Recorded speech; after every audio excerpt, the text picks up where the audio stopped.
आज से हम लोग इतिहास में मध्यकालीन भारत का क्लास शुरू करेंगे और इसमें हम लोग प्रयास करेंगे कि बीपीएससी प्रारंभिक परीक्षा, मुख्य परीक्षा और साक्षात्कार को ध्यान में रखते हुए पढ़ाया जाएगा। बीपीएससी के साथ साथ भारत में जितने भी स्टेट पीसीएस के एग्ज़ाम होते हैं उनके सिलेबस को भी हम लोग अपने क्लास में कवर करेंगे और साथ ही साथ पूरे भारत में जितने भी वनडे एग्ज़ाम होते हैं, जैसे कि एसएससी में हो गया, एसएससी के 12th लेवल में, ग्रेजुएशन लेवल में जो एग्ज़ाम होते हैं, रेलवे में जो एग्ज़ाम होते हैं और उसमें जो भी इतिहास से संबंधित प्रश्न होते हैं उसको भी हम लोग अपने क्लास में समाहित करेंगे। तो जैसे कि हम लोग जानते हैं कि इतिहास में 4 भाग होता है: प्राचीन भारत, मध्यकालीन भारत, आधुनिक भारत और विश्व इतिहास। हम लोग एज ए स्टूडेंट ये जानते हैं कि वर्ल्ड हिस्ट्री जो है वो प्रारंभिक परीक्षाओं में नहीं पूछा जाता है और साथ में मुख्य परीक्षाओं का जो समान अध्ययन का विषय होता है उसमें भी यूपीएससी के अलावा किसी भी स्टेट पीसीएस में वर्ल्ड हिस्ट्री से संबंधित प्रश्न नहीं पूछा जाता। इसलिए हम लोग प्रयास करेंगे कि प्राचीन, मध्यकालीन और आधुनिक भारत पे विशेष फोकस रखा जाएगा और जब क्लास हम लोग का ऑप्शनल चलेगा तो उसमें हम लोग वर्ल्ड हिस्ट्री को देखेंगे। तो आज जैसे हम लोग का मध्यकालीन भारत से इतिहास का पढ़ाई शुरू हो रहा है, तो इसमें मैं फिर से एक बार बता देना चाहता हूँ कि जब इतिहास पढ़ाया जाएगा तो इतिहास का जो संपूर्ण सिलेबस है, जैसे देखिए बीपीएससी का जो सिलेबस है इतिहास का, अगर आप लोग बीए पार्ट 1, बीए पार्ट 2 और बीए पार्ट 3 के सिलेबस को देखिएगा तो उससे ही मिलता जुलता ये सिलेबस है। तो कहा जा सकता है कि कोई भी स्टूडेंट जो बीए पार्ट 1 का है, पार्ट 2 का है या पार्ट 3 का है वो भी इस क्लास से लाभान्वित होगा। और साथ में जब हम लोग एडवांस हिस्ट्री में जाएंगे तो जो एमए के बाद भारतवर्ष में नेट की एग्ज़ाम होती है उसको भी ध्यान में रखते हुए क्लास ली जाएगी। तो मैं बोर्ड पे ये बता देता हूँ कि ये जो क्लास है किन किन परीक्षाओं को ध्यान में रखते हुए बनाया गया है। जैसे देखिए यूपीएससी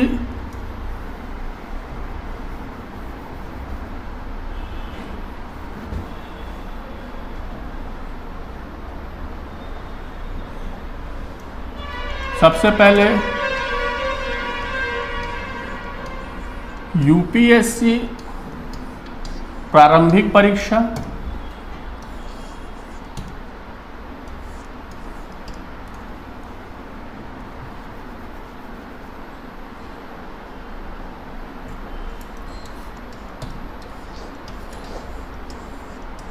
यूपीएससी प्रारंभिक परीक्षा, बीपीएससी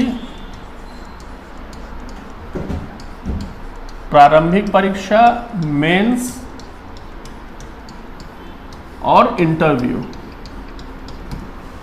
साथ में जो भी स्टेट पीसीएस के एग्ज़ाम होते हैं उसको ध्यान में रखा जाएगा और भारत में जो वनडे एग्ज़ाम है जैसे कि एसएससी, रेलवे, इनको भी देखा जाएगा और साथ में बीए के सिलेबस को भी कवर कराया जाएगा। और जब हम लोग एडवांस हिस्ट्री में आएंगे तो हम लोग नेट को भी ध्यान में रखते हुए हम लोग तैयारी करेंगे। तो इन 5 एग्ज़ाम्स को ध्यान में रखते हुए ये क्लास को ऑर्गेनाइज किया गया है और एक एक करके हम लोग देखेंगे कि सिलेबस में क्या क्या है। तो आधुनिक भारत में जब हम लोग पढ़ेंगे तो उस पर विशेष फोकस रखा जाएगा क्योंकि हम लोग जानते हैं कि परीक्षाओं में सबसे अधिक मार्क्स यदि किसी इतिहास में आता है तो वो आधुनिक भारत में आता है। तो आज का जो क्लास है हम लोग का मध्यकालीन भारत, तो मध्यकालीन भारत में हम लोग का पहला टॉपिक है भारत में इस्लाम का आगमन। हम लोग जानते हैं कि मोहम्मद बिन कासिम के माध्यम से 712 ईस्वी में अरबों ने सिंध पे पहला आक्रमण किया और ये इस्लाम का भारत में पहला आक्रमण था। तो पहले ये जो चीज़ हम लोग पढ़ने जा रहे हैं तो उसके पृष्ठभूमि में यदि हम लोग जाके देखें तो पहले पृष्ठभूमि का हम लोग आकलन करते हैं, आखिर किन कारणों से ऐसी परिस्थितियां उत्पन्न हुई कि इस्लाम ने भारत में प्रवेश किया। तो हम लोग आज से लगभग 3 से 4 हजार साल पहले जाते हैं। 2000 ईस्वी पूर्व में आज का इराक, जो उस समय मेसोपोटामिया कहलाता था, वहाँ एक इंसान का जन्म हुआ। उसका नाम था अब्राहम, या उसे हम लोग इब्राहिम भी कहते हैं। उसका जन्म मेसोपोटामिया के बाबिल क्षेत्र में हुआ था, जिसे हम लोग बेबीलोन कहते हैं। और हम लोगों को पता है कि ये जो बेबीलोन है, 2019 में इसी बेबीलोन को यूनेस्को ने विश्व धरोहर घोषित किया। और इसी बेबीलोन में कभी सिकंदर महान की 32 वर्ष की अवस्था में मृत्यु भी हुई है। तो ये जो इब्राहिम हैं, जिनका जन्म इराक के, जिसे हम लोग मेसोपोटामिया भी कहते हैं, बेबीलोन में या बाबिल क्षेत्र में हुई थी, आने वाले समय में अपने कुछ अनुयायियों के साथ इराक से पलायन करके ये मिस्र की ओर गए और मिस्र में अपनी एक विचारधारा प्रस्तुत की। और वो विचारधारा जानने से पहले हम लोग ये देखेंगे कि उस समय अरब प्रायद्वीप में, पश्चिमी एशिया में और उत्तरी अफ्रीका में एक विचारधारा ज़्यादा प्रभावशाली थी। तो वो विचारधारा क्या थी? वो विचारधारा थी बहुदेववाद की, वो विचारधारा थी साकार ईश्वर की, वो विचारधारा थी मूर्ति पूजा की और कर्मकांड की। तो पहले हम लोग देख लेते हैं डायग्राम के माध्यम से कि विचारधारा थी बहुदेववाद की,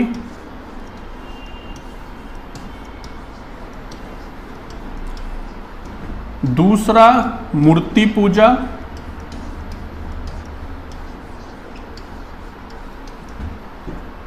तीसरा कर्मकांड। तो मुख्यतः ये 3 विचारधारा थी। और साथ ही अगर मूर्ति पूजा है तो साकार ईश्वर की अवधारणा होती है। अगर मूर्ति पूजा है तो साकार ईश्वर की अवधारणा होती है। तो ये विचारधारा उस समय एशिया में और विशेष रूप से उत्तरी अफ्रीका में विद्यमान थी। और इसी विचारधारा को अब्राहिम ने चुनौती दिया और उन्होंने एकेश्वरवाद की विचारधारा विश्व पटल पे प्रस्तुत की। तो ये जो विचारधारा है, इसके विरोध में एकेश्वरवाद,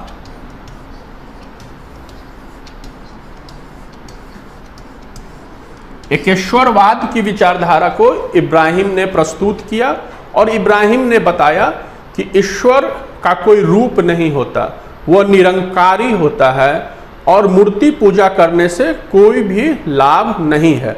अर्थात जो इब्राहिम हैं, उनके विचार में हम लोग देखते हैं क्या क्या चीजें थी। इनका विचार था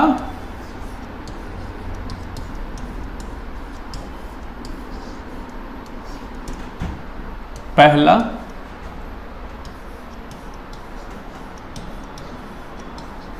एकेश्वरवाद, दूसरा मूर्ति पूजा से कोई लाभ नहीं है, निरंकारी ईश्वर अर्थात ईश्वर का कोई रूप नहीं होता है, चौथा कर्मकांड का कोई लाभ नहीं है। तो ये 4 विचारधारा अब्राहम ने दिया। ये उसी प्रकार की विचारधारा है जब भारत में 6ठी शताब्दी ईस्वी पूर्व में महावीर ने और गौतम बुद्ध ने जो विचारधारा दी थी, इसी से मिलता जुलता विचारधारा अब्राहम ने उत्तरी अफ्रीका अर्थात मिस्र, यरूशलेम के आसपास ये विचारधारा दी। तो इस विचारधारा को हम लोग इब्राहिम पंथ के नाम से जानते हैं। तो ये विचारधारा इब्राहिम पंथ कहलाई।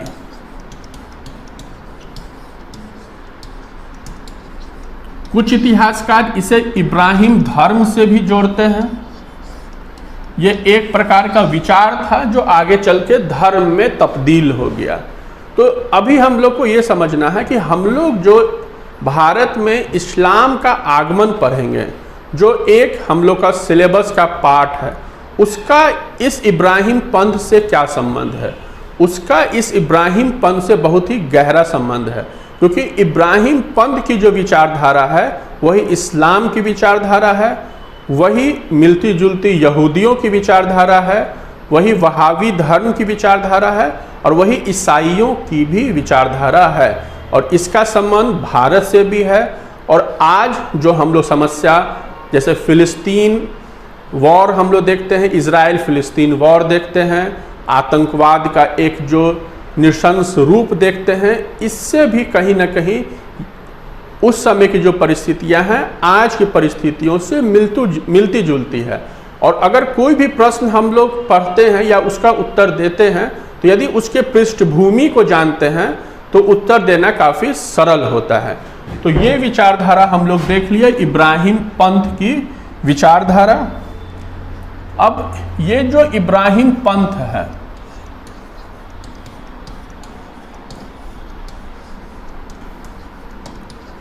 इसके संस्थापक स्वयं इब्राहिम हैं, जिनका जन्म मेसोपोटामिया में हुआ।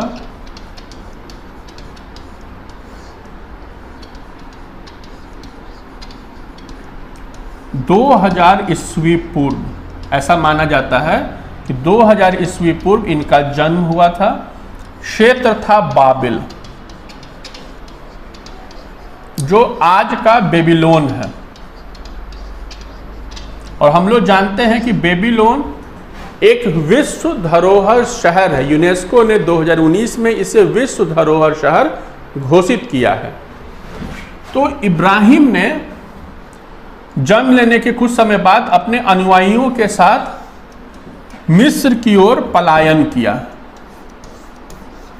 मिस्र, जिसे इजिप्ट भी कहते हैं, ये उत्तरी अफ्रीका में है, जिसकी राजधानी काहिरा है। और मिस्र और पश्चिम एशिया में जो यरूशलेम है उसके आसपास के क्षेत्र में इन्होंने अपने विचार को प्रस्तुत किया।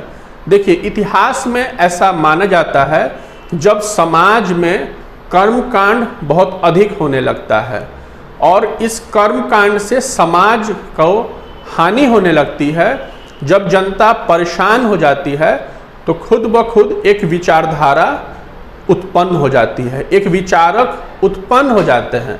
इसलिए इतिहासकार कहते हैं कि महात्मा बुद्ध का जन्म हुआ नहीं था, महात्मा बुद्ध को जन्म लेना ही था, क्योंकि उस समय वैदिक धर्म के बाद जो कर्मकांड थे, जो रीति रिवाज थे, उससे जनता त्रस्त थी। इसलिए उस प्रकार के महापुरुष को जन्म लेना आवश्यक ही था। अगर महात्मा बुद्ध ने जन्म नहीं लिया होता तो किसी और विचारक ने जन्म लिया होता। तो इन्होंने मिस्र और यरूशलेम में अपने विचारधारा रखी और इसी विचारधारा को हम लोग इब्राहिम पंथ या इब्राहिम पंथी विचारधारा कहते हैं। अब ये जो इब्राहिम पंथ है, इसे आप हेड क्वार्टर समझ लीजिए, 4 धर्मों का हेड क्वार्टर। इसी विचारधारा से यहूदी धर्म निकला है। इसी विचारधारा से यहूदी के बाद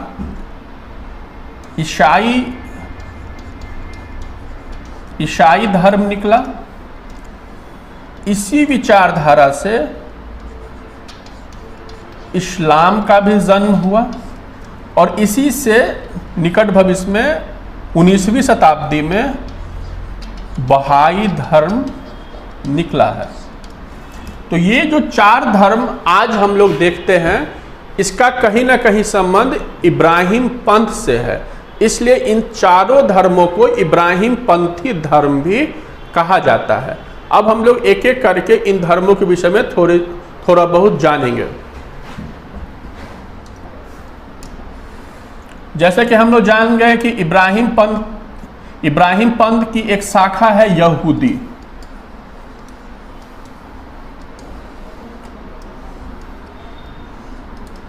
इस यहूदी धर्म के एक संस्थापक हैं, उनका नाम है मूसा।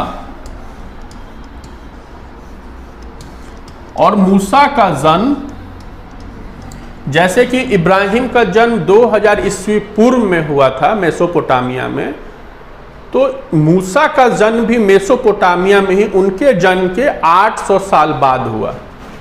इनका जन्म 1200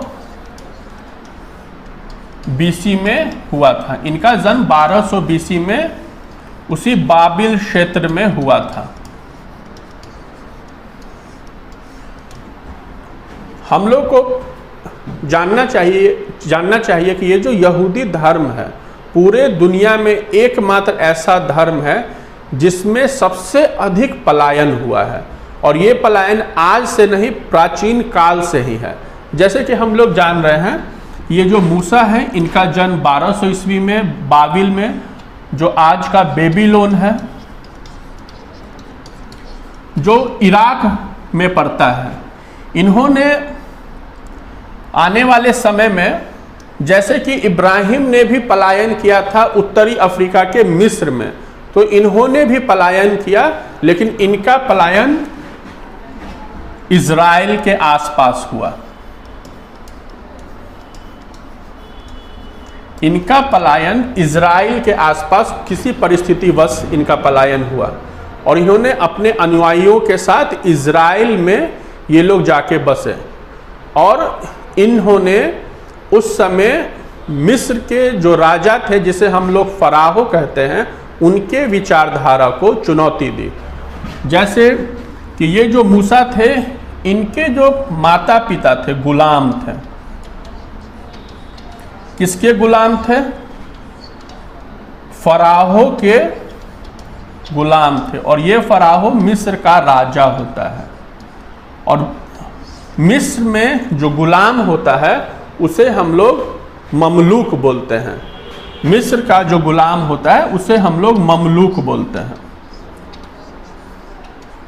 हम लोग को पता है कि 1206 में दिल्ली पे जिन लोगों ने राज किया वो ममलूक ही थे, अर्थात उनके माता पिता कभी गुलाम हुआ करते थे। और गुलामी से जब वो लोग आज़ाद हुए तो उन्होंने दिल्ली में दिल्ली सल्तनत की स्थापना की, जिसे हम लोग दिल्ली सल्तनत या गुलाम वंश या ममलूक वंश के भी नाम से जानते हैं। अर्थात ये जो ममलूक शब्द है एक अरबी शब्द है, और ये जो ममलूक है गुलाम के लिए प्रयोग में लाया जाता है। कैसे गुलाम? जो कभी गुलाम थे और वो गुलाम से आज़ाद हो गए। तो इनके माता पिता फराहो के यहाँ रह के गुलामी करते थे।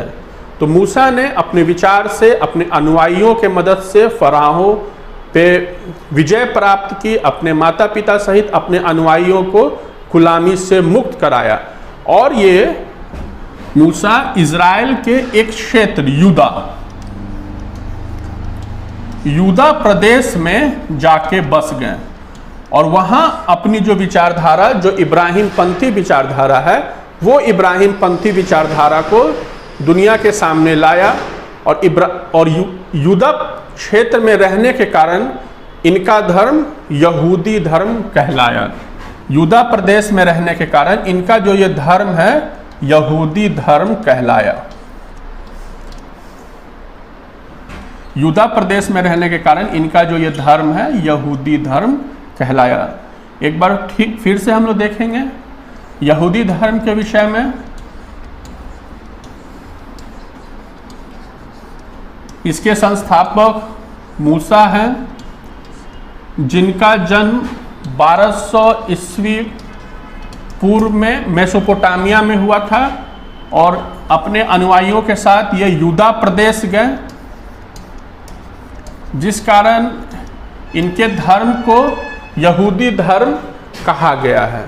और ये यहूदी धर्म इज़राइल में स्थापित हुई, इज़राइल में ये यहूदी धर्म स्थापित हुई।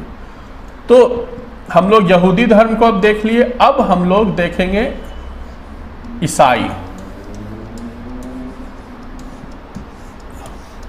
हम लोग को पता होना चाहिए कि पूरे दुनिया में सबसे अधिक जनसंख्या जिस धर्म की है उस धर्म का नाम है ईसाई धर्म, उसके बाद इस्लाम, उसके बाद हिंदू हम लोग आते हैं। तो ये जो ईसाई धर्म है ये भी इब्राहिम पंथी धर्म है। हम लोगों ने जो इब्राहिम पंथी की जो विचारधारा देखी है, जैसे एकेश्वरवाद, मूर्ति पूजा नहीं करना, निरंकारी ईश्वर, कर्मकांड को नहीं मानना, यही विचारधारा ये ईसाइयों की भी थी। और इस ईसाई धर्म के संस्थापक हम लोग सभी लोग जानते हैं यीशु मसीह हैं, जिसे हम लोग जीसस क्राइस्ट भी कहते हैं। कुछ इतिहासकारों का कहना है कि इनका जन्म 1 AD में हुआ, कुछ लोगों का कहना है कि इनका जन्म 3 BC में हुआ। तो ये एक विवाद का विषय आज भी बना हुआ है, लेकिन अधिकतर इतिहासकार 1 AD को ईसा मसीह के जन्म से जोड़ते हैं। इनके पिता का नाम यूसुफ था, जो इज़राइल के नाजरत गांव के रहने वाले थे। पूरे दुनिया में ईसाइयों का जो स्कूल होता है उसका एक नाम नाजरत भी होता है। यदि हम लोग बिहार के गया में जाएंगे तो वहाँ भी एक बहुत ही लोकप्रिय स्कूल है जिसका नाम नाजरत है। तो ये नाजरत के रहने वाले थे। इनकी माँ का नाम मरियम था और इन्होंने इज़राइल में जो विचारधारा प्रस्तुत की तो उस समय का समाज उनके विचारधारा को स्वीकार नहीं किया और 32 AD में इन्हें क्रूसेड कर दिया गया, अर्थात सूली पे चढ़ा दिया गया। लेकिन आने वाले समय में इन्होंने जो विचारधारा दी उससे एक बहुत ही बड़ा धर्म उभर के सामने आया, जिसे हम लोग ईसाई धर्म भी कहते हैं। आने वाले समय में हम लोग ये भी देखेंगे कि इस्लाम के साथ साथ ईसाई का आगमन भारत में कैसे हुआ, ये आने वाले समय में हम लोग देखेंगे। तो ये ईसाई धर्म है। उसके बाद इस्लाम जो हम लोग के लिए महत्वपूर्ण है, उससे पहले हम लोग बहाई धर्म को देखेंगे।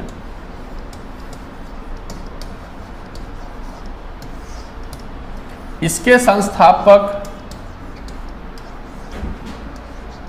बहाउल्लाह हैं,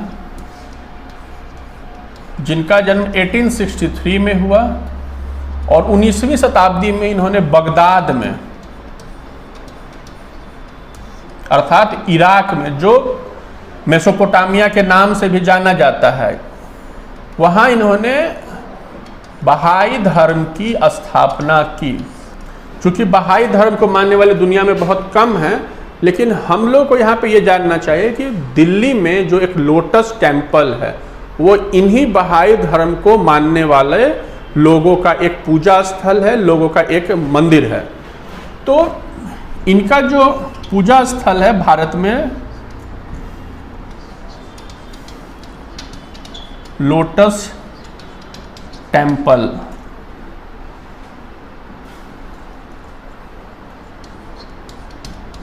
लोटस टेम्पल है। तो ये बहाई धर्म भी इब्राहिमी पंथ को मानने वाला है। अब हम लोग के लिए जो सबसे महत्वपूर्ण है वो इस्लाम है। तो इस्लाम एक बड़ा पार्ट है।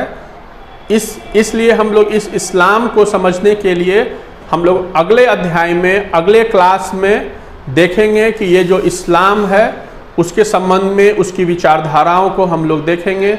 और अगले क्लास में हम लोग फिर मिलते हैं। और मिलने से पहले ये बता देना चाहते हैं कि अगला जो अध्याय होगा, अगला जो क्लास होगा, हमारे आने वाले एग्ज़ाम के लिए बहुत महत्वपूर्ण होगा। इतिहास में हम लोग अब दूसरे क्लास में इस्लाम धर्म के विषय में पढ़ेंगे और उसके बाद हम लोग देखेंगे कि इस्लाम का भारत में किस प्रकार प्रवेश हुआ है। तो हम लोग इस्लाम धर्म के विषय में सबसे पहले पैगंबर मुहम्मद के विषय में देखेंगे। तो आइए, टॉपिक है इस्लाम।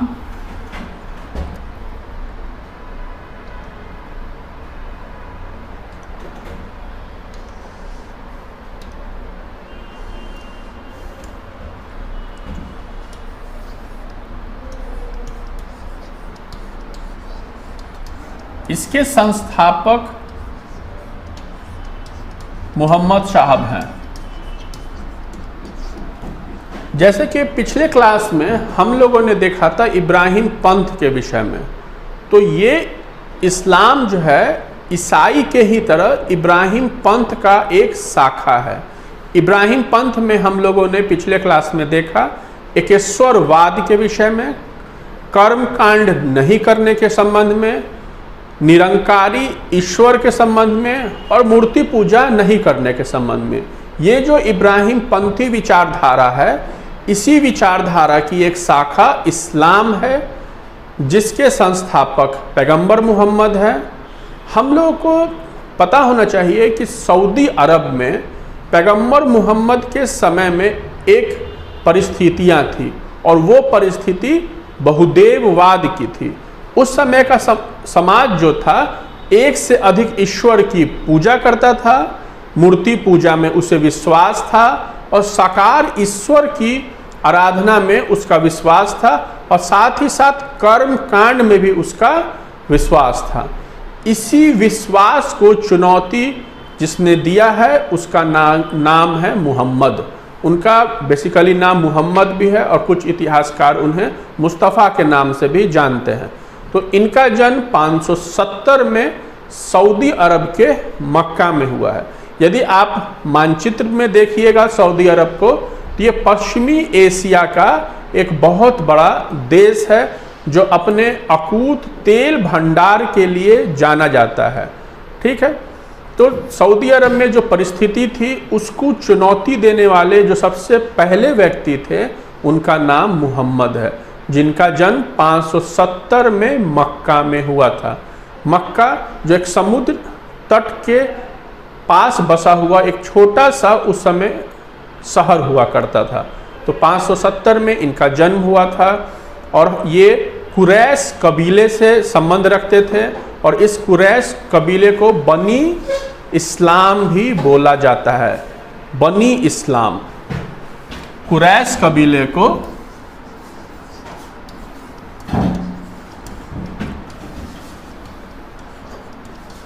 कुरैश कबीले से मोहम्मद साहब संबंधित हैं, और इस कुरैश कबीले को बनी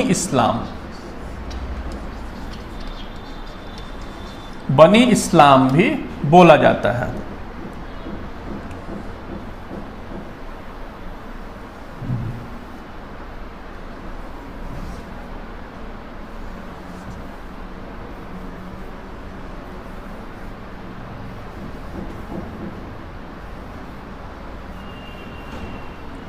तो मोहम्मद साहब 570 ईस्वी में इनका जन्म हुआ, और इन्होंने एक रूढ़िवादी विचारधारा से मुकाबला किया, और 610 ईस्वी में जब ये 40 वर्ष के थे तो इन्होंने एक विचारधारा प्रस्तुत की, यानी इब्राहिम पंथी विचारधारा को मोहम्मद साहब ने मक्का में रखा, जिस कारण मक्का का जो समाज था इनके विचार को मानने से साफ साफ इनकार कर दिया। तो इन्होंने अपने इनके जो विचार थे और इनके जो अनुयायी थे, इन लोगों के मदद से मक्का और इसके आसपास अपने विचार का प्रचार प्रसार करने में ये लोग लग गए, और आने वाले समय में मक्का की जो रूढ़िवादी विचारधारा थी और मोहम्मद साहब की जो नवीन विचारधारा थी, इसमें संघर्ष उत्पन्न हुआ, और संघर्ष का नतीजा ये हुआ कि 622 ईस्वी में मोहम्मद साहब को मक्का छोड़ के मदीना जाना पड़ा। मदीना भी इस्लाम धर्म की एक बहुत ही महत्वपूर्ण और पवित्र शहर है। तो 622 में मोहम्मद साहब को मक्का से मदीना प्रस्थान करना पड़ा, अर्थात हिजारत करनी पड़ी। इस्लाम में हिजारत का मतलब होता है किसी पवित्र कार्य के लिए एक जगह से दूसरे जगह जाना।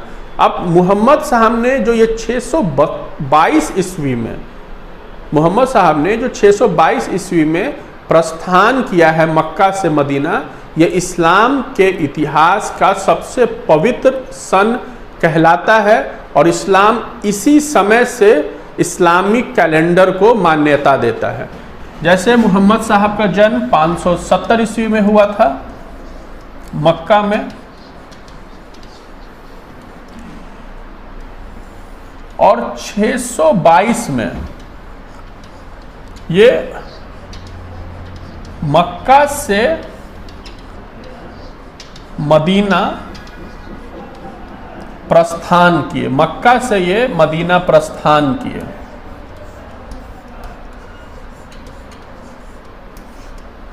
और ये जो माइग्रेशन था इस्लामिक हिस्ट्री में, the great migration in Islamic history कहलाता है। इसे एक पवित्र माइग्रेशन भी कहा जाता है और इसी सन से इस्लाम का इस्लामिक कैलेंडर, जिसे हिजरी संवत कहते हैं, उसकी शुरुआत होती है। और इस्लाम मानता है कि इसी समय से दुनिया भी शुरू हुई है। ये 622 ईस्वी। उससे पहले एक ईस्वी और है 610 ईस्वी।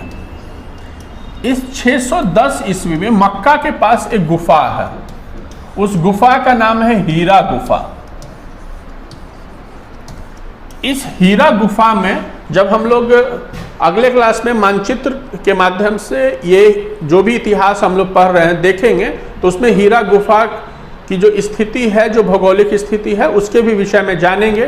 तो ये जानना है कि ये हीरा गुफा में पैगंबर मोहम्मद तपस्या किया करते थे। तो इसी क्रम में इस हीरा गुफा में जो मक्का के पास स्थित है, इस्लाम ये मानता है इसी हीरा गुफा में मुहम्मद को ईश्वरीय ज्ञान की प्राप्ति हुई, अर्थात अल्लाह के द्वारा इन्हें एक ज्ञान की प्राप्ति हुई, एक पुस्तक की प्राप्ति हुई। यानी अल्लाह ने, इस्लाम के ईश्वर ने एक दूत को भेजा और उस दूत का नाम है जैब्रियल।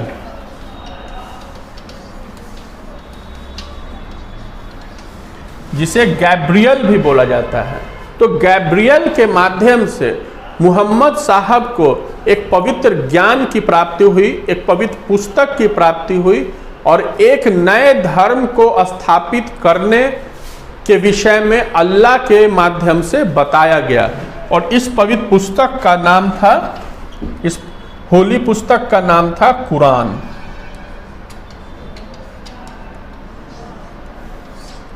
और इसी कुरान के माध्यम से मुहम्मद शाह ने 622 ईस्वी में इस्लाम धर्म की स्थापना मदीना में की थी।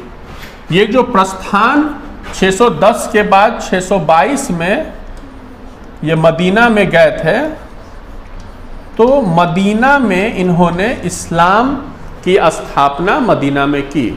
इन 12 वर्षों में इन्होंने मक्का में संघर्ष किया, अपने अनुयायियों को बनाया और अनुयायियों के साथ 622 में मक्का से मदीना गए।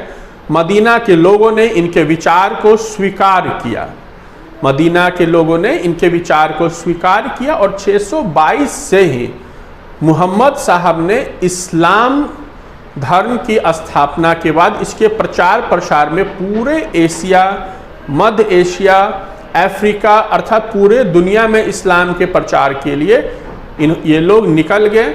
और इस्लाम की स्थापना के लिए इन्होंने एक शब्द का प्रयोग किया, उस शब्द का नाम है जिहाद। इन्होंने पूरे दुनिया में इस्लाम की स्थापना के लिए जिहाद का नारा दिया। अब यहाँ पे जानना है कि ये जो अरबी शब्द है जिहाद, इसका मतलब क्या होता है। इसका मतलब होता है कि शरिया कानून की स्थापना करना और इस्लाम की स्थापना करना, पूरे दुनिया में इस्लाम की स्थापना करना। और उसके स्थापना के लिए हर वो प्रयोग करना जिससे इस्लाम की स्थापना पूरी दुनिया में हो जाए।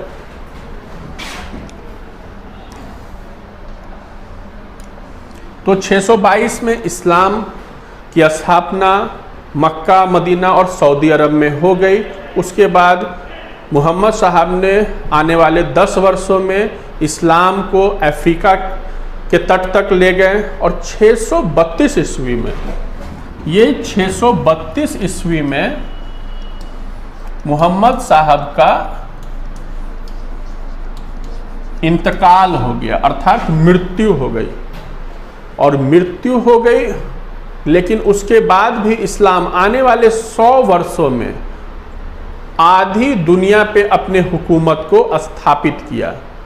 तो इस क्लास में हम लोगों ने देखा कि इस्लाम की स्थापना पैगंबर मोहम्मद ने 622 ईस्वी में की और 622 ईस्वी इस्लाम के लिए एक पवित्र सन कहलाता है और 622 ईस्वी से ही हिजरी संवत की शुरुआत होती है। किस प्रकार हम लोग देखें कि आखिर क्या कारण था कि मक्का में इनका विरोध हुआ और विरोध के कारण ये मक्का से मदीना गए। तो आज के क्लास में इतना ही। अब हम लोग अगले क्लास में देखेंगे कि पैगंबर मोहम्मद के इंतकाल के पश्चात, पैगंबर मोहम्मद के इंतकाल के पश्चात इस्लाम किस प्रकार दुनिया में अपनी हुकूमत स्थापित किया और मोहम्मद साहब के बाद इनके उत्तराधिकारी कौन कौन हुए। और हम लोग जानेंगे कि धीरे धीरे इस्लाम का बंटवारा किस प्रकार हुआ, इस्लाम में जो विवाद है जिसका प्रभाव भारत पे भी पड़ता है, वो सभी चीज़ें एक एक करके हम लोग जान।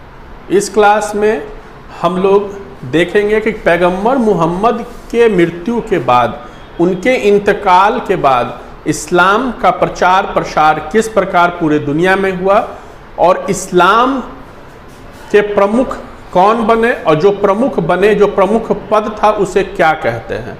तो देखिए, पैगंबर मोहम्मद के बाद पूरे दुनिया में इस्लाम के सत्ता पे एक पद स्थापित हुआ, उस पद का नाम है खलीफा। ये खलीफा शब्द इस्लाम के लिए बहुत महत्वपूर्ण है, जिसे अंग्रेजी में हम लोग कैलिफेट बोलते हैं।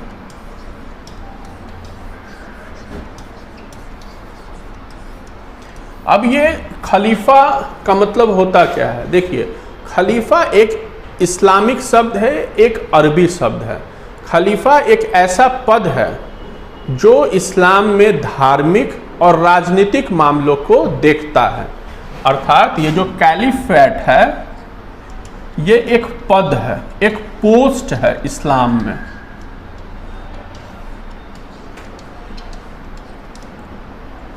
कैसा पोस्ट है? तो राजनीतिक और धार्मिक दोनों कार्यों को इस्लाम में देखता है। यानी इस्लाम की जो सत्ता है उसके सर्वोच्च शिखर पे ये खलीफा होते हैं। तो ये जो खलीफा है,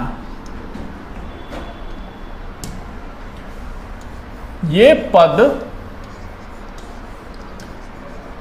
इस खलीफा पद की उत्पत्ति मोहम्मद साहब के इंतकाल के पश्चात हुई। और हम लोग जानते हैं कि प्रारंभ से लेकर आज तक मुख्यतः 4 प्रकार के खलीफा हुए। पहले खलीफा का नाम है राशिदून खलीफा।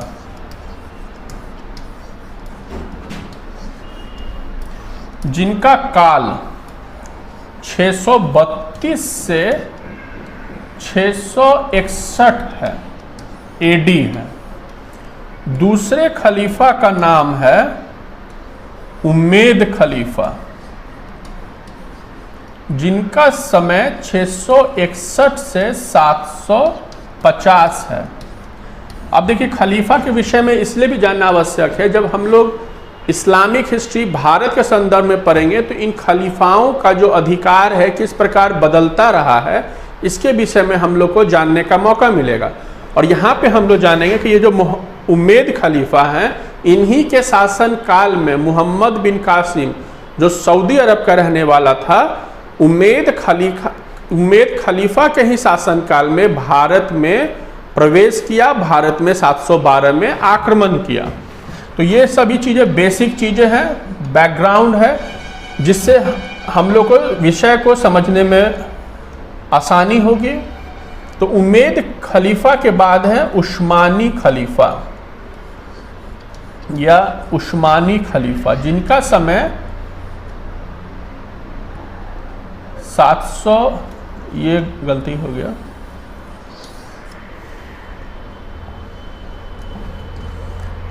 एक नंबर पे राशिदून, उसके बाद उम्मेद, तीसरे नंबर पे है अब्बासी, और चौथे नंबर और सबसे अंतिम खलीफा है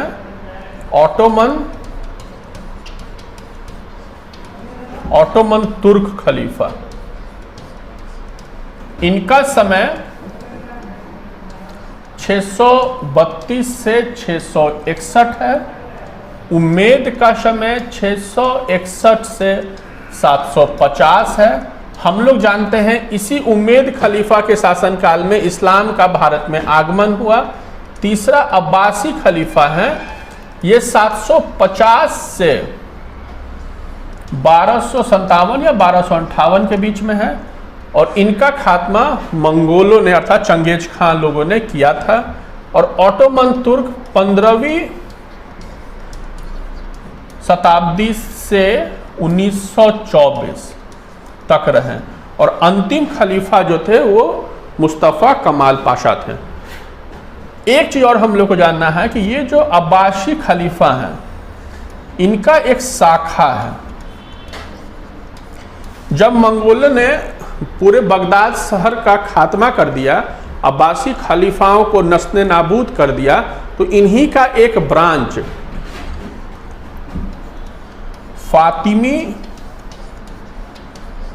फातिमी खलीफा के नाम से मिस्र में स्थापित हुआ। 1258 से 1517 के बीच, 1258 से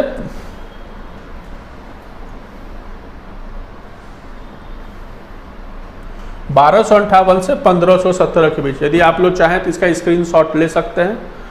तो पहला खलीफा राशिदून हुए, दूसरा उम्मेद खलीफा हुए, तीसरा अब्बासी हुए, चौथे हुए ऑटोमन तुर्क, और इसी अब्बासी खलीफा का एक ब्रांच है फातिमी खलीफा, जिन्होंने मिस्र से सत्ता स्थापित की।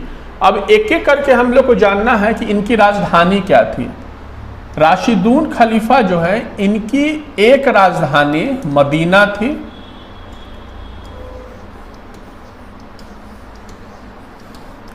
और कुछ समय के लिए राजधानी कूफा हो गई। मदीना सऊदी अरब में है, कूफा इराक में है। उम्मेद खलीफाओं ने अपनी राजधानी सीरिया में बनाई, सीरिया के दमिश्क में।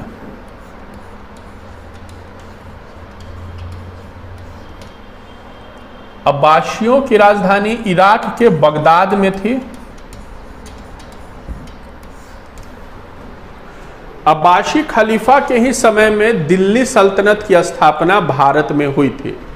और चौथे हैं ऑटोमन तुर्क, इसकी राजधानी तुर्की के कुस्तुनतुनिया में है।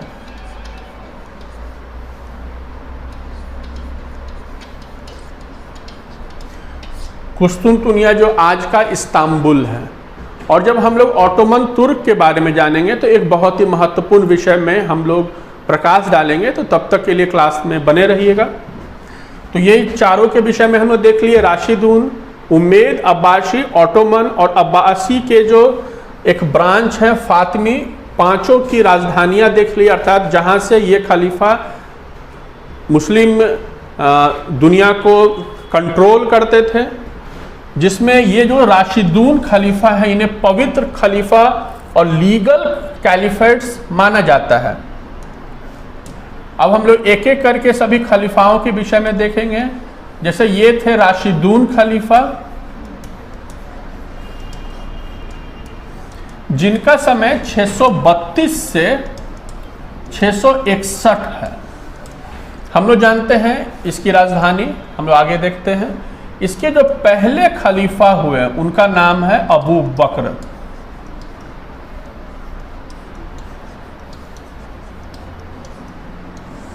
जो 632 से 634 तक है। ये है पूरी दुनिया के पहले खलीफा जिनका नाम है अबू बकर। सऊदी अरब के रहने वाले थे, एक व्यवसायी थे। और इनके विषय में हम लोग को जानना चाहिए कि ये अनुयायी थे, फॉलोअर थे किसके? मोहम्मद साहब के, अर्थात मुस्तफ़ा के ये फॉलोअर थे और मुस्तफ़ा के ये ससुर थे, यानी फादर इन लॉ अबू बकर थे। प्रारंभ के जितने भी खलीफा हुए राशिदून में, जो चारों खलीफा हुए हैं, चारों का संबंध मोहम्मद साहब से, ये चारों के चारों मोहम्मद साहब के रिश्तेदार थे। तो अबू बकर हुए। अबू बकर के बाद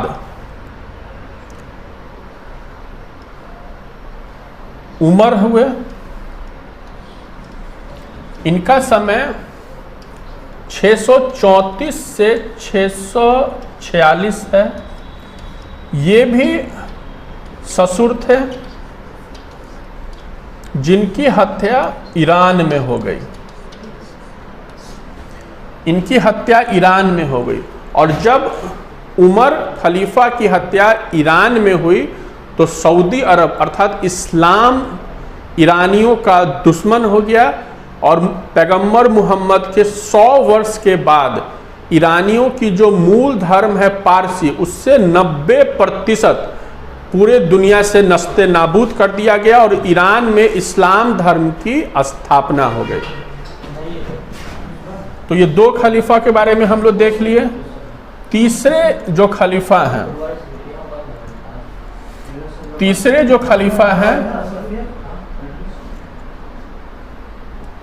उस्मान उनका नाम था। अभी आप लोग बाहर जाके बात करिए। उस्मान खलीफा जो है, उस्मान खलीफा का संबंध 646 से 656 है। ये भी पैगंबर मोहम्मद साहब के रिश्तेदार हैं और ये ससुर न हो कि ये पैगंबर मोहम्मद साहब के दामाद थे। इनकी भी हत्या हो गई, ठीक है। तो इनकी भी हत्या हो गई। उसके बाद जो राशिदून के अंतिम खलीफा हैं अली, ये एक महत्वपूर्ण खलीफा थे जिनका समय 656 से 661 है। और यहाँ पे ही इस्लाम में काफ़ी परिवर्तन हम लोगों को देखने को मिलता है। ये जो अली साहब थे, इन्होंने राशिदून की जो राजधानी थी मदीना, उस राजधानी को ये कूफा ले आए, जो इराक का एक शहर है। कूफा ले आए जो इराक का एक शहर है। और इराक में ही इनकी भी हत्या कर दी गई। इराक में ही इनकी भी हत्या कर दी गई। यानी कि हम लोग देखें कि अली की भी हत्या हुई, उस्मान की भी हत्या हुई। उससे पहले जो एक उमर थे उनकी भी हत्या हो गई। उमर की हत्या से जो हम लोग ईरान में जो परेशानियां देखते हैं, जो लड़ाई झगड़े हुए, उसका कहीं न कहीं संबंध उस्मान के हत्या से भी है। हम लोग देखें कि पैगंबर मोहम्मद के मृत्यु के 100 वर्ष के बाद आखिर क्यों ईरान की जो मूल धर्म पारसी थी उसे ख़त्म किया गया और पारसी की जगह पे जो इस्लाम की स्थापना हुई। और यहाँ पे अली की भी हत्या हो गई। और हत्या होने से पहले अली ने एक महत्वपूर्ण काम किया कि राशिदून की राजधानी मदीना से हटा के कूफा ले गए। उसके बाद हम लोग थोड़ा देखते हैं ये अली के विषय में।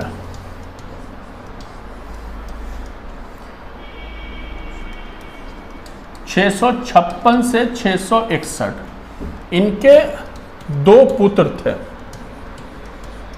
एक का नाम हसन था और एक का नाम हुसैन था। हसन कुछ समय के लिए खलीफा बने हैं, लेकिन जब इनका विरोध हुआ तो हसन ने खलीफा पद उम्मेद खलीफा को दे दिया। लड़ाई झगड़े से बचने के लिए हसन ने ये पद उम्मेद खलीफा को 661 ईस्वी में दे दिया। और ये जो हसन है, उम्मेद से इनका गतिरोध जारी रहा और इसी गतिरोध का परिणाम था करबला का युद्ध, जो इस्लाम में एक बहुत ही महत्वपूर्ण युद्ध है। और हुसैन की हत्या करबला के युद्ध में हुई।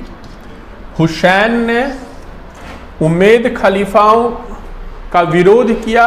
उम्मेद खलीफा और हुसैन के बीच युद्ध हुआ। युद्ध इराक के कूफा शहर में हुआ। कूफा के करबला क्षेत्र में, और करबला के युद्ध में हुसैन की शहादत हो गई। मृत्यु शब्द सही नहीं है, इसलिए कहना चाहिए कि शहादत हो गई। और हुसैन के ही शहादत में इस्लाम में एक पर्व मनाया जाता है। उस पर्व का नाम है मुहर्रम, क्योंकि हम लोग जानते हैं कि इस्लाम का जो पहला महीना है मुहर्रम कहलाता है। और इसी मुहर्रम में ताजिया निकाली जाती है।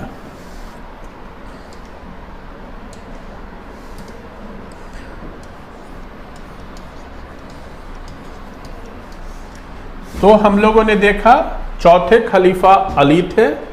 इनके दो पुत्र थे हसन और हुसैन। हसन ने संघर्ष विराम के कारण खलीफा का जो पद था उम्मैदों को दे दिया। उम्मैद से हुसैन का विरोध हुआ और करबला के युद्ध में हुसैन की शहादत हो गई। उसके बाद हम लोग यहाँ पे देखते हैं एक विवाद। हम लोग को जानना चाहिए कि ये जो राशिदून खलीफा हैं, जो प्रारंभ के 4 महत्वपूर्ण खलीफा थे जिन्हें पवित्र खलीफा का दर्जा प्राप्त है, ये लोग लोकतांत्रिक खलीफा थे, अर्थात जनता के प्रतिनिधि थे। जनता के माध्यम से ये लोग खलीफा के पद पे पहुंचे थे। लेकिन इतने से ही बात नहीं बनती है। जो हम लोग जानते हैं, पहले खलीफा हैं अबू बकर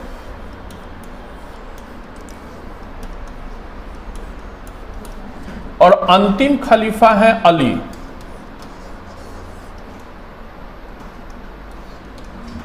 ये 632 से 634 में बने और ये 656 से 661 में बने। ये राशिदून के पहले खलीफा हैं और ये राशिदून के चौथे खलीफा हैं। ये पैगंबर मोहम्मद के ससुर हैं और ये इनका है न रक्त संबंध है पैगंबर मोहम्मद से। ये चचेरे भाई भी थे और साथ ही ये दामाद भी थे। तो अली और उनके अनुयायियों का कहना था, चूंकि पैगंबर मोहम्मद का जो रक्त संबंध है वो अली से है, इसलिए जो पहला खलीफा होना चाहिए वो अली ही होना चाहिए। लेकिन अबू बकर जो थे, उनके अनुयायियों की संख्या सऊदी अरब में काफ़ी ज़्यादा थी, इसलिए अली जो एक शांत खलीफा भी माने जाते हैं, संघर्ष को देखते हुए अबू बकर को खलीफा का पहला पद दे दिया। तो इन्होंने तो पहला पद दे दिया, लेकिन राशिदून के बाद इनके जो दोनों के जो अनुयायी थे इस्लाम में बट गए और यहीं से विवाद शुरू हुआ, शिया सुन्नी विवाद। इस्लाम में शिया सुन्नी विवाद। अब हम लोग देखते हैं कि शिया सुन्नी विवाद क्या है।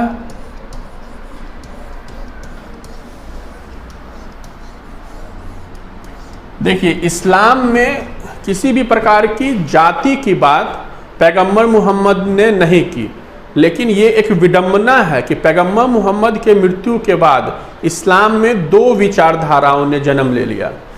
पैगंबर मोहम्मद तो कह के गए कि इस्लाम में कोई जाति नहीं होनी चाहिए, लेकिन एक एक करके इस्लाम में जातियों का निर्माण हुआ। ये उसी प्रकार है कि भारत में जो महात्मा बुद्ध थे, उन्होंने कहा कि मूर्ति पूजा नहीं करनी चाहिए, लेकिन महायान धर्म ने मूर्ति पूजा की और महात्मा बुद्ध का मूर्ति बना के उनका पूजा किया, जबकि उनके जो संस्थापक थे महात्मा बुद्ध, उन्होंने इसकी मनाही की थी। तो जरूरी नहीं है कि जो संस्थापक जो कहें उनके अनुयायी वो काम करें ही। तो ये जो शिया सुन्नी डिस्प्यूट है, विवाद आखिर हुआ क्यों इस्लाम में? शिया हम लोग जानते हैं पूरे दुनिया में 15% आबादी है। सुन्नियों की आबादी पूरे दुनिया में लगभग 80% है। आज भी शिया ईरान, इराक में ज़्यादा है, और सुन्नी जो है सऊदी अरब, पाकिस्तान वगैरह में ज़्यादा है। तो शिया कौन है और सुन्नी कौन है? पैगंबर मोहम्मद के बाद ये प्रश्न उठा। तो शिया वो हैं जो अली को अपना पहला खलीफा मानते हैं, और शिया खलीफा के पद को इमाम बोलते हैं। हम लोग जो सुनते हैं इमाम साहब, ये इमाम एक खलीफा का ही दूसरा नाम है। तो शिया खलीफा के जो पद को इमाम कहते हैं, और शिया जो है पहला इमाम अर्थात पहला खलीफा अली से जोड़ के देखते हैं, जबकि जो सुन्नी है अपना पहला खलीफा अबू बकर को मानते हैं। तो जो अबू बकर को पहला खलीफा मानते हैं वो सुन्नी हैं, और जो अली को अपना पहला खलीफा या पहला इमाम मानते हैं वो शिया हैं। और इन्हीं के बीच ये एक विवाद है जिसे हम लोग शिया सुन्नी विवाद के नाम से जानते हैं। और हम लोग को पता है कि कभी कभी सुन्नी के मस्जिद पे शिया लोग बम से हमला करते हैं, और शिया के मस्जिद पे कभी कभी सुन्नी लोग बम से हमला करते हैं। जो ये विवाद प्रारंभ से चला आया और आज भी बदस्तूर जारी है। आने वाले समय में इस्लाम में अहमदिया, ये भी एक पंथ उभर के आया, सूफी भी एक पंथ उभर के आया। पाकिस्तान की जो जनसंख्या है इस्लाम की, उसमें जो भी अहमदिया है उससे इस्लाम, पाकिस्तान की जो हुकूमत है इस्लामिक धर्म में मान्यता देता ही नहीं है। और हम लोग जानते हैं कि हैदराबाद के जो एमपी हैं ओवैसुद्दीन, उन्होंने भी अहमदिया को इस्लाम से अलग करने की बात की है। तो ये एक विवाद है शिया और सुन्नी की। उसके बाद हम लोग दूसरा खलीफा देखेंगे, उम्मेद खलीफा। यहां से खलीफा का जो पद था, कैलिफेट का जो पद था, जो लोकतांत्रिक पद था, वो राजतंत्र में बदल गया। इसमें वंशानुगत तत्व आ गए, हायरार्की आ गया। जिसके पास ताकत था वो खलीफा बन रहा था। तो दूसरे खलीफा बने उम्मेद। हम लोग जानते हैं कि उम्मेद के ही शासनकाल में इस्लाम का प्रवेश भारत में 712 ईस्वी में हुआ, सिंध के रास्ते।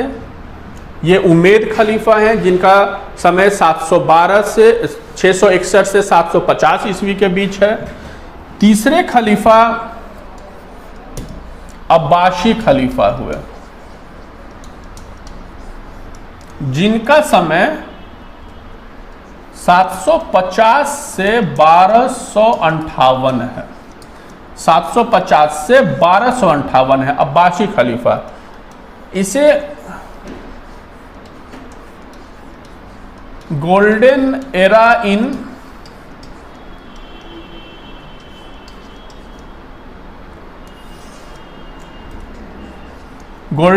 इस्लाम कहा जाता है, क्योंकि इन्होंने इस्लाम में शिक्षा के महत्व पे जोर दिया और बगदाद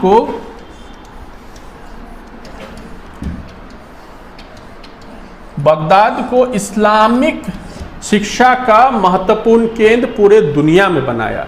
और हम लोग को पता है कि अब्बासी खलीफा के ही शासनकाल में इस्लाम 1206 ईस्वी में दिल्ली सल्तनत की स्थापना कुतुबुद्दीन ऐबक के माध्यम से करता है। तो ये अब्बासी खलीफा है।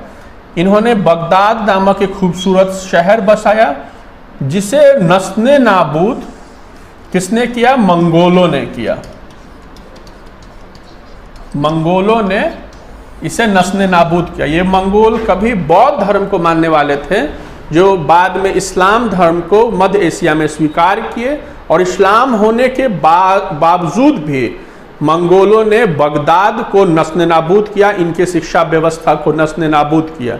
हम लोग अक्सर इतिहास में ये देखते हैं कि जो तानाशाही शासन होता है वो सीधा सीधा यूनिवर्सिटीज़ पे, शिक्षा के केंद्र पे हमला करता है।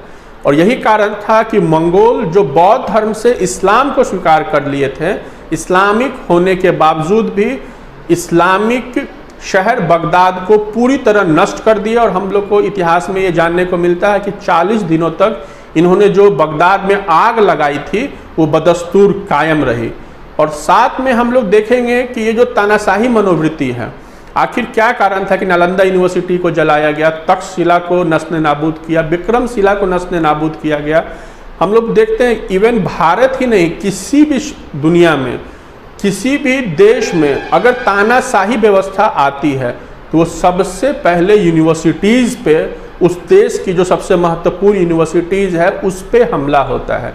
आप भारत के भी कॉन्टेक्स्ट में अगर आप नज़र दौड़ाएं तो आपको जानने को मिल सकता है कि कुछ महत्वपूर्ण यूनिवर्सिटीज़ जो भारत में हैं उस पर लगातार पहले भी हमला होते रहे हैं। आखिर इसके पीछे कारण क्या है? इसके पीछे कारण यह है कि जो तानाशाही मनोवृत्ति है वो तर्क को, लॉजिक को स्वीकार नहीं करती है। उनका मानना है कि मैं जो बोल रहा हूँ उसे आप मानिए, लेकिन शिक्षा हम लोग को लॉजिक अर्थात तर्क देता है। तो इस्लाम धर्म के मंगोलों ने बगदाद को नष्ट कर दिया और अब्बासियों की सत्ता 1298 तक रही। उसके बाद हम लोग को जानना चाहिए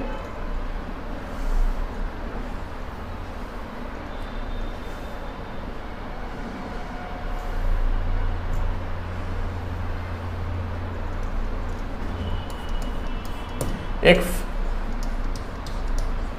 फातिमी खलीफा के बारे में, जो मिस्र से अपनी सत्ता चला रहे थे। इनका उतना महत्व नहीं है, लेकिन फिर भी हम लोग देख लेते हैं। जो फातिमी खलीफा जो है कुछ समय के लिए 1258 से 1517 के बीच इस्लाम की सत्ता को मिस्र से कंट्रोल कर रहे थे। और फातिमी खलीफा के समय में एक महत्वपूर्ण या एक इतिहास को बदलने वाला काम हुआ, और वो काम हुआ यरूशलेम अर्थात इज़राइल की जो आज वर्तमान राजधानी है यरूशलेम, उस पर कब्जा कर लेना। हम लोग को पता है कि इस्लाम हो, यहूदी हो या ईसाई हो, ये तीनों का अधिकार इस यरूशलेम पे है। इस्लाम का भी, ईसाई भी इस पे दावा करते हैं और यहूदी भी इस पे दावा करते हैं। ये तीनों धर्म के मानने वालों का ये जो यरूशलेम है महत्वपूर्ण शहर माना जाता है। तीनों इस पे दावा करते हैं और इस यरूशलेम के लिए भी वाद विवाद होता रहता है। हम लोग फिलिस्तीन इज़राइल का जो युद्ध हम लोग 40 साल 50 साल पहले देखे हैं, उसके भी जड़ में यही यरूशलेम है। और इस पे अपनी हुकूमत स्थापित करने के लिए इन तीनों धर्म के लोग आपस में संघर्ष करते हैं, जो तीनों इब्राहिमी पंथ को मानने वाले हैं। तो इस फातिमी खलीफा ने इज़राइल पे अधिकार कर लिया, अर्थात ईसाइयों से इज़राइल के शहर यरूशलेम को छीन लिया। किससे छीन लिया? ईसाइयों से छीन लिया। और यहाँ पे एक विवाद का जन्म हो गया। यानी कि हम लोग देखिए, जो फातिमी कबीले हैं, फातिमी खलीफा हैं, जो अपनी सत्ता मिस्र से चला रहे थे, उन्होंने ईसाइयों से यरूशलेम को अपने कब्जे में ले लिया। और हम लोग जो आतंकवाद का एक रूप देखते हैं, उसके मूल में एक ईसाई और इस्लाम युद्ध भी है। यरूशलेम को प्राप्त करने का जो प्रयास है, उसके विवाद में भी आतंकवाद है। आतंकवाद के बहुत सारे कारण हैं, लेकिन एक कारण इस्लाम और ईसाई के बीच जो संघर्ष सदियों से चला रहा है, उसके मूल में यरूशलेम विवाद भी है। उसके बाद चौथे खलीफा हैं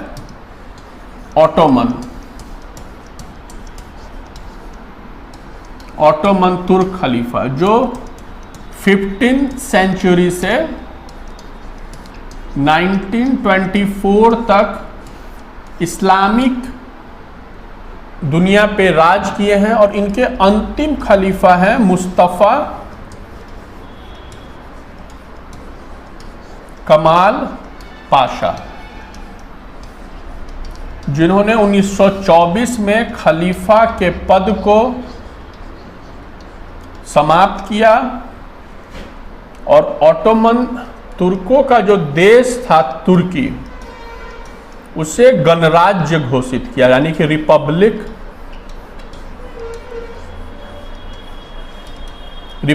घोषित, यानी कि राजतंत्र को उन्होंने गणतंत्र में तब्दील कर दिया। तो जो पहले खलीफा थे अबू बकर, और अंतिम खलीफा हैं ये मुस्तफ़ा कमाल पाशा, जो लीगली अंतिम खलीफा हैं। यानी कि जो यात्रा 632 में शुरू हुई, वो यात्रा 1924 में खत्म हुई। अबू बकर से जो यात्रा शुरू हुई, वो यात्रा मुस्तफ़ा पे जाके खत्म हो गई। इन ऑटोमन तुर्कों ने एक महत्वपूर्ण कार्य किया।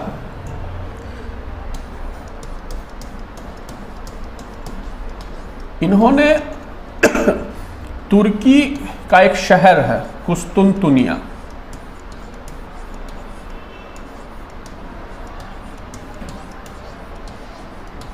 उस पे 1453 में कब्जा कर लिया। और ये कुस्तुनतुनिया इन्होंने रोमन साम्राज्य से लिया। ये कुस्तुनतुनिया इन्होंने रोमन साम्राज्य से ले लिया, अर्थात रोमन साम्राज्य जो कुस्तुनतुनिया के रास्ते से, अर्थात जो कुस्तुनतुनिया जो आज का इस्तांबुल है, जिसे यूरोप का प्रवेश द्वार भी बोला जाता है, उस रास्ते रोमन साम्राज्य सऊदी अरब के मार्ग से होते हुए एशिया में, भारत में व्यापार करता था, पूर्वी एशिया में व्यापार करता था। उस रास्ते को ऑटोमन तुर्क ने बंद कर दिया और रोमन साम्राज्य का यहाँ पे पतन शुरू हो गया। 1453 में कुस्तुनतुनिया के पतन से रोमन साम्राज्य का भी पतन शुरू हुआ और ऑटोमन तुर्कों ने धीरे धीरे फिर से इस्लामिक इतिहास को मजबूत किया। और इसके बाद जब यूरोपियंस का, रोमन्स का व्यापार कुस्तुनतुनिया के मार्ग से नहीं होने लगा, जैसे कि अगर आप मानचित्र में देखिएगा तो यहाँ पे तुर्की है और यहाँ पे यूरोप है और यहाँ पे इस्तांबुल अर्थात कुस्तुनतुनिया है।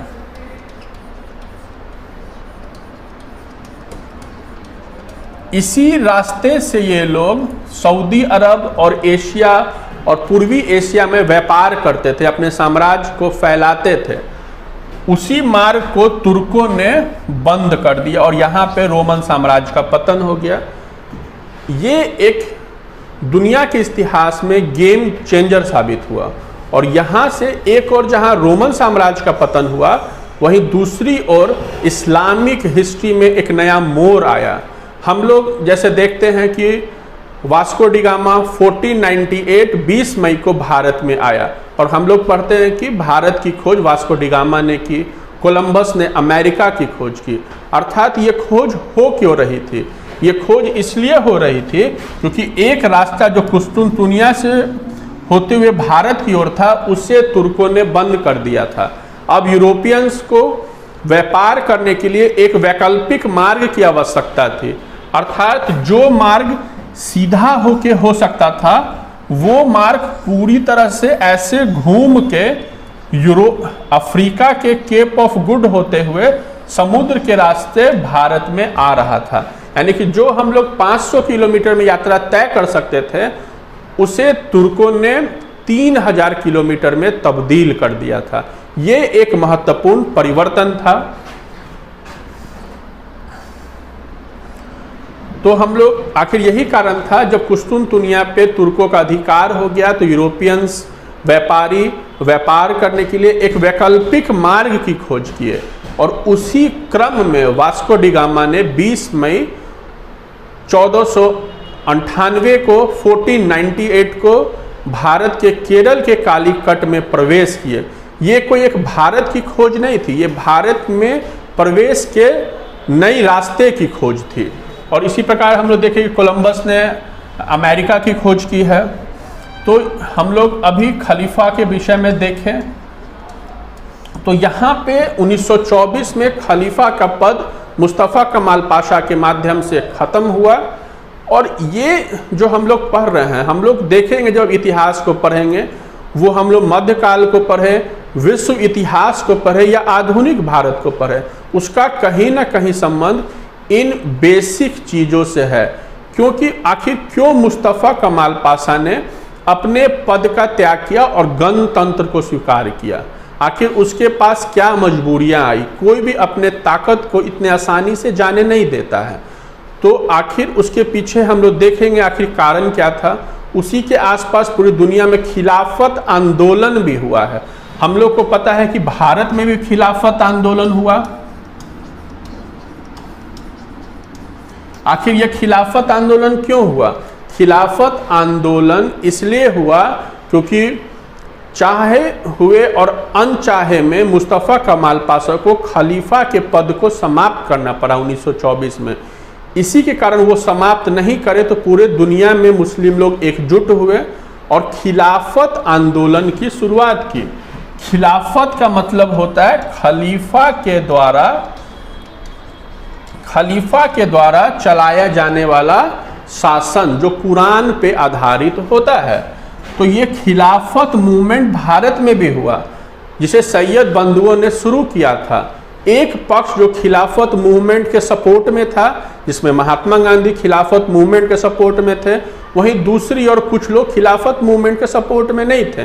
दूसरे पक्ष का कहना था कि खिलाफत मूवमेंट तुर्की का अपना निजी विषय है, अगर हम लोग उसे सपोर्ट करेंगे तो भारत का जो इस्लामिक जनसंख्या है उसे लगेगा कि भारत हम लोग का मूल देश नहीं है, भारत हम लोग का मेन देश नहीं है, हम लोग का मेन देश तुर्की और सऊदी अरब है। इसलिए महात्मा गांधी को मना किया गया कि खिलाफत मूवमेंट तुर्की का विषय है, हम लोग दूसरे देश के इंटरनल मैटर्स में प्रवेश न करें तो बेहतर होगा। लेकिन महात्मा गांधी ने सोचा कि अंग्रेज जो इस्लाम को या मुस्लिमों को अपनी ओर मिला रहे हैं, ये बहुत ही बेहतर मौका है कि इस्लाम अर्थात मुस्लिमों को सपोर्ट किया जाए और उसे भारत के पक्ष में किया जाए। और ये कहीं ना कहीं कुछ इतिहासकारों का कहना है कि महात्मा गांधी की एक भूल थी और यहीं से भारत में तुष्टीकरण की राजनीति शुरू हुई, जिसका परिणाम हम लोग विगत काल में और आने वाले समय में देखे ही हैं। तो तुष्टीकरण की राजनीति इस खिलाफत मूवमेंट का भी इसमें रोल रहा है। तो हम लोग देखें कि जो हम लोग पृष्ठभूमि जो बैकग्राउंड को पढ़े हैं, इसका संबंध हमारे आधुनिक भारत से, मध्यकालीन भारत से भी और आज के समय से भी है। हम लोग देखें कि रोमन साम्राज्य का किस प्रकार पतन हुआ और किस प्रकार इस्लामिक हिस्ट्री और ज़्यादा मजबूत होके हम लोग के सामने आई। अब एक छोटा सा विषय ये है कि हम लोग देखे हैं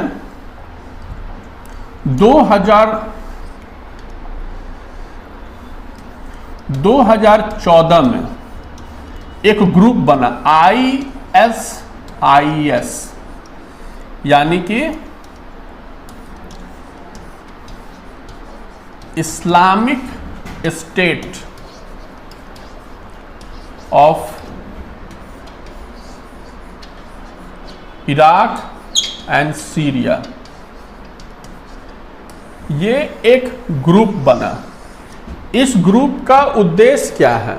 इस ग्रुप का उद्देश्य है कि दुनिया में फिर से इस्लाम की सत्ता पूरे दुनिया में स्थापित कर देना, चाहे जैसे भी किया जाए। तो ये जो ISIS की स्थापना हुई सीरिया और इराक में, इसमें एक फिर से खलीफा के पद को लाया गया। हम लोग को पता है, यहाँ पे ये अंतर करना जरूरी है।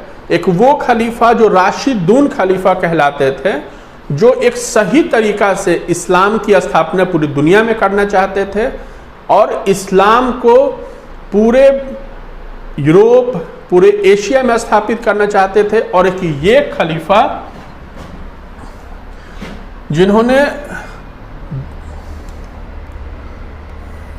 जोड़ तोड़ से हथियारों के मदद से फिर से खलीफा के पद को बनाया, और एक व्यक्ति ने अबू बकर के ही नाम से,